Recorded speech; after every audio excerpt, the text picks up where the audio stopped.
In order to collect a sputum sample while a patient's intubated, we have to use this little device called a sputum trap. In order to collect the sample, you're going to hook up your inline suction from the ventilator to this one here, and then you're going to hook up your suction that's connected to your suction canister to this little guy there. Here's like another little illustration of there's the little specimen collector, and then you're going to hook the smaller side to the wall suction, and then the other side is going to go to the inline suction that's connected into the ET tube. A couple of important things to know in order to get the best sample possible. First is you're going to ideally change out the inline suction on your patient's ET tube so that way it's a fresh, non-contaminated inline suction. You want to keep these ends sterile. You're not going to be using sterile technique, you're going to be using aseptic technique, but don't touch these ends to anything, your hands, the bed, whatever, because you want to keep these ends nice and clean to get the best sample possible. If your patient is not tolerating being suctioned super well, then you're going to definitely want to pre-oxygenate them. And you never want to suction for longer than like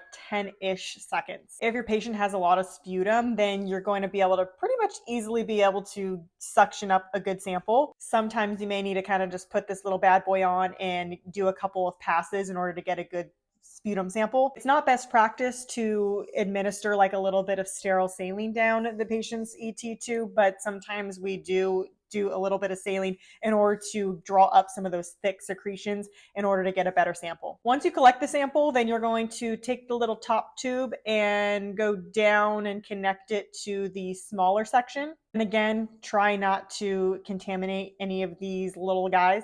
Some of these little suction traps don't require you to do this. They actually come with a little separate lid in the packaging that you can unscrew this one on and put the, or off, and then put the new lid on. Hopefully that clarifies things. Let me know if you have any questions.